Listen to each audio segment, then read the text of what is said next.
Hello! Today on my agenda is Unearthly Cosmetics. I'm going to try on some of Unearthly's products. This is going to be a brand review of Unearthly Cosmetics, and I will detail what my experience has been buying from the brand. It's important to have this perspective from a paying customer such as myself, because you may be seeing influencers give the brand a thumbs up and recommend you their products, but you are not going to know what the customer experience is going to be like unless you hear from a paying customer. I have a few things to discuss in this matter, and let's get into the makeup application. The products I'm going to be using are the Valentine's Day mystery box items, the eyeshadow palette, the blush palette, and we are going to choose from the 3 lipsticks. Also, I might be mixing and matching with my Sleepover palette. I'm using these products because these are the only ones that I haven't used from the brand. I don't own everything from the brand at all. Most of their color stories are not perfect for me, but the things that I do own, I do like. Let's start with blushes. So I've been really curious about the blush palette. I've so far tried Passionate, but I'm interested in applying this one today.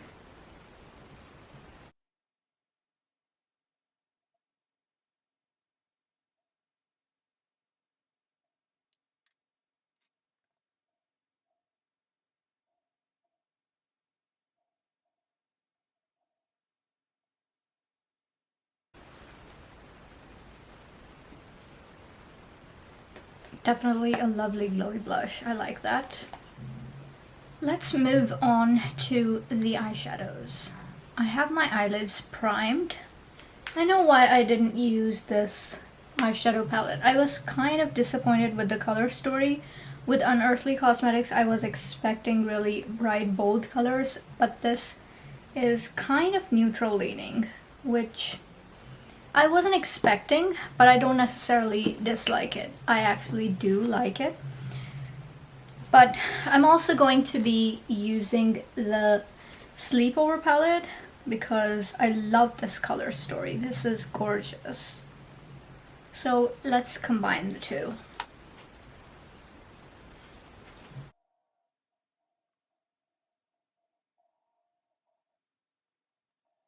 Let's talk a little bit about the customer experience that I've had shopping with Unearthly Cosmetics as a paying customer. First of all, I'd like to comment on the poor website design. Often they sell products that have defects, but in the listings there is no information about what those defects are.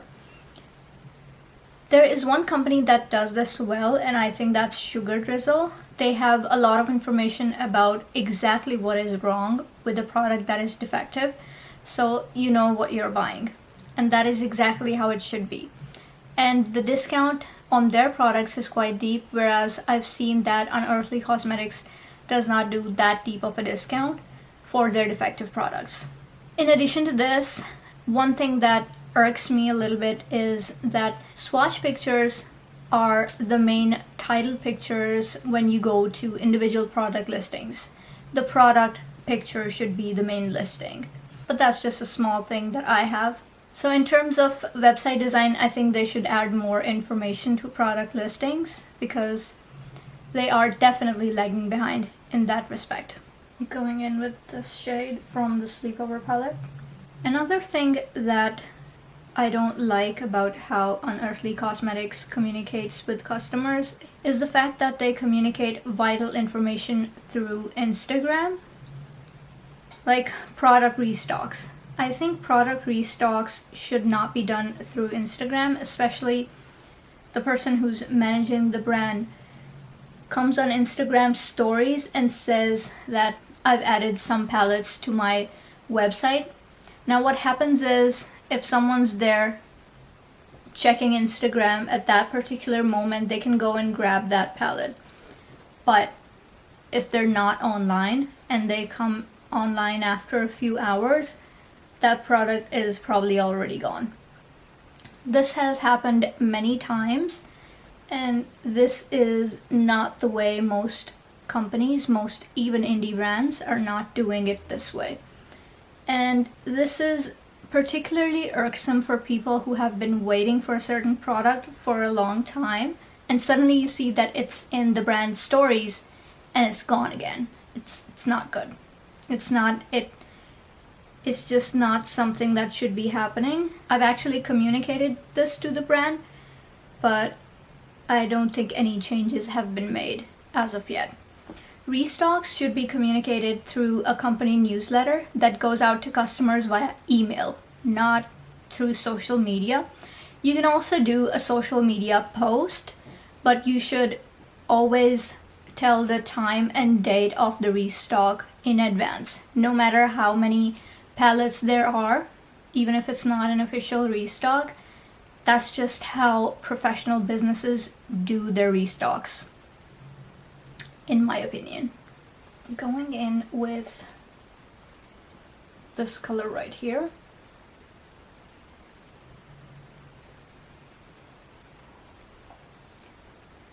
Another thing that is applicable to most indie brands actually, but also applicable to Unearthly Cosmetics, is that most products are out of stock. So what we're taught in the business world is that if a customer comes to you and a product is out of stock, this means that they will move on to the next brand. In the makeup world of today, this is especially true because there are so many companies out there, there's so many options. What do you think is more likely? Is a customer going to stick around months and months and months waiting for a product to come back in stock? Or are they going to spend their money elsewhere? Anticipating demand accurately and having enough stock is important.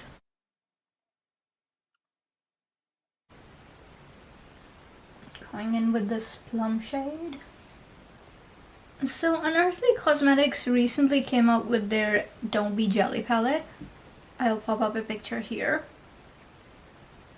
Now in this color story, I like everything else, but there's always one color in their palettes that throws me off. In this palette, it's the coral shade. So the rest of the color story does tie in, but the coral shade is a warm color. The rest are all cool colors. It's just, I'm not a stickler for these things, but in this color story, it just throws me off.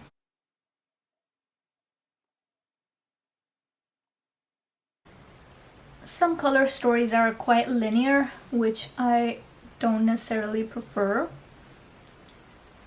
Like the Rudo, Robomai, whatever you call it. That palette or the Bunnies palette. The Bunnies palette, yes, I was tempted. But some are quite linear, which is artistic license, you know. That's okay. That's not an actual complaint of mine. I'm just saying that some products are not perfect for me, for my taste, which is perfectly fine.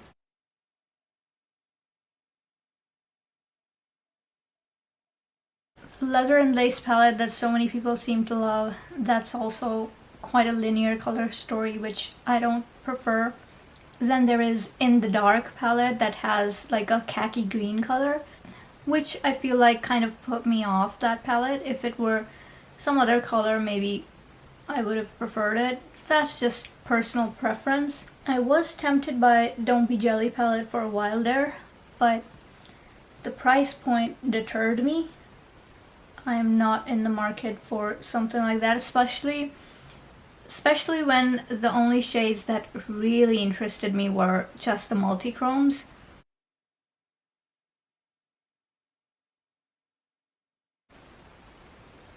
This one right here. The products themselves are good. I want to mention that because the palettes that I've tried, most of the things that I've tried, I have liked, and I think they're good quality. I think some things can be amiss depending on your personal style. For example, the serum highlighters, those did not work for me. but I can't say they were not good quality. I just am not a fan of that sticky cheek thing. It started to irritate after a while.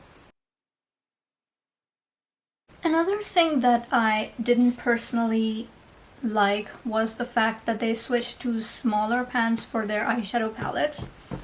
I personally think that this kind of style with a larger pan is something that was very unique to Unearthly Cosmetics. I don't really own anything else that has these larger pans that can also be used as blushes. Now I can use these two colors or even these three as blushes, but they switched these to smaller pans and they said that this was the customer's demand. Whereas I saw many people in the comments of Instagram wanting to purchase only palettes with larger pans, and the owner ended up putting some of those on the website as well to purchase for those that were interested.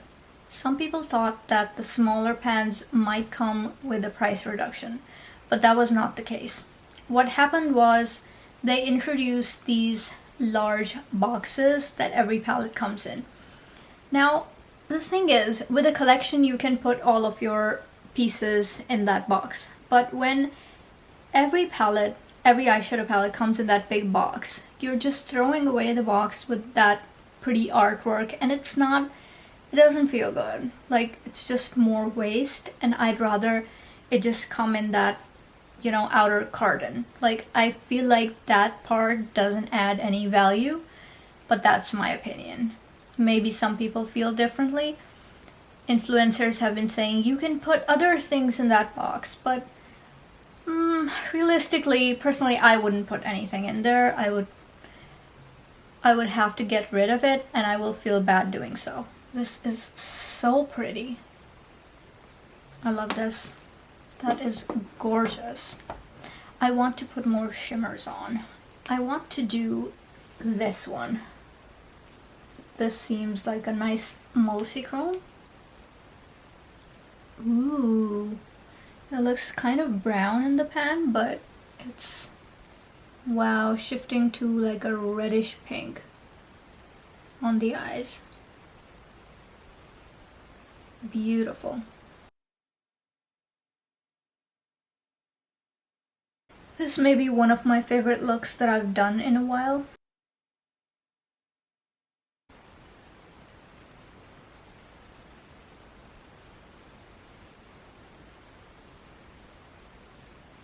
Absolutely gorgeous. I love that.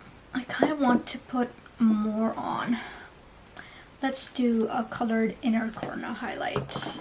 I want to do this one as the inner corner highlight.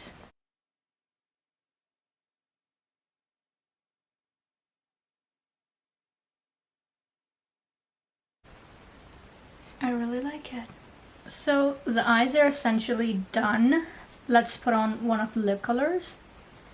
These three are the colors that come in this set, and I'm going to choose this one, the middle one. I think this will go with my look and the shirt that I'm wearing. It's called Flirt.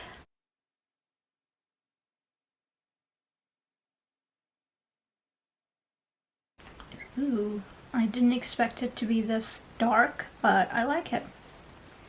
Before we end this video, let's go through a few other things about Unearthly Cosmetics. So every time I go to their website and put something in my cart, I see that the shipping costs are always different. The last time I checked shipping for 2 eyeshadow palettes that I was looking to purchase, the shipping code was $47 US. 47 to Canada. And this was only for 2 eyeshadow palettes. Now, some people complained, but I've seen that this has been the case many times. Like, this is not something that just happened last launch. I've been seeing this off and on for the past year or so. So there is maybe some sort of glitch in the system, or I don't know. The owner said that this was maybe some sort of a mistake, but I'm not sure whether they fixed it or not, because after that, I just didn't bother going back and, trying to place an order. This is exactly what I say happens. Like, there are so many launches coming out.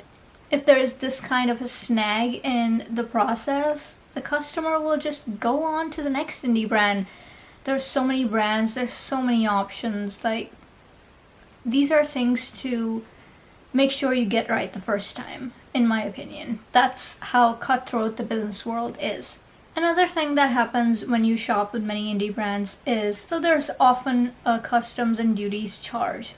Now, the thing is, I would encourage you to look at the breakdown of what makes up that charge, because oftentimes the actual customs and duties charge is small, but the shipping company that brought to you the goods is going to charge quite a hefty fee. Companies choose to ship with FedEx or DHL or these bigger companies. They charge brokerage fees, which are quite high, and I'm not willing to pay those, not anymore. I have in the past, but I think it's just getting out of hand at this point. So I'm simply not going to buy from those brands that use these companies, because it's not worth it. It's absolutely not worth it. Another thing I want to address with Unearthly Cosmetics is customer service. I feel like the level of customer service offered to customers is not the level currently prevailing in the industry. I remember ordering from them a while ago. This was last year. I ordered a full collection, an eyeshadow palette came broken. I discussed this in another video of mine as well. And Unearthly Cosmetics offered to refund me $5 for this $60 or $70 eyeshadow palette. That is not what's happening in the rest of the beauty community. What they do is either refund you the whole price of that eyeshadow palette or send you a new one. Because I don't like to have broken shit in my collection. If I get something broken, I'm just not inclined to use it, because I feel like, it'll create a mess. It'll fall out of the pan. It's just not... I would rather buy a new one and give the other one away or throw it out. I'm not sure if it's still the case, because it's been a while since that happened, but I saw one of the lives being done by the owner, and they said something similar, like, we will refund you pro rata to the shades that are defective in a palette if your shades are defective.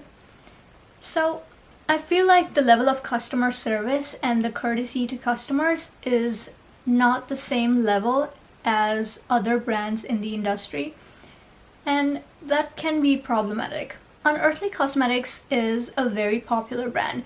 It's not like they're not doing well. Their launches tend to be quite successful. Their whole website is sold out, basically. And they're quite popular among many people. It's one of the more popular indie brands at the moment. And while they're not offering customers a high level of customer service, they are sponsoring influencer trips, and they are spending on custom merch for influencers and sending out PR to a lot of people. I feel like you should prioritize customers and the level of care you offer to them over marketing activities. That's just my personal opinion as a business professional. That is my opinion on those things. Now, let's go back to being a customer. As a customer, I've had this frustrating experience with the brand. I've written 10 points in my diary noting these things, and Unearthly Cosmetics is officially off my radar of brands to try. I've tried quite a bunch from them. It's been quite a while. I think it's been maybe a year and a half or maybe 2 years. I've tried a lot of their products, and like I said, the products are good.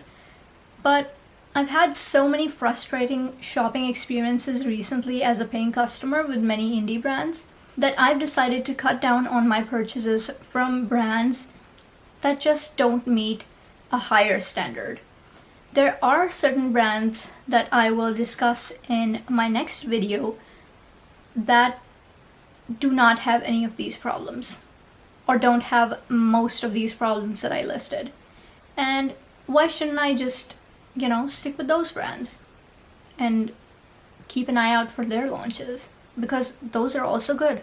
That is my take on things. Unfortunately, I think I will be taking a step back and just playing with what I already have from Unearthly Cosmetics.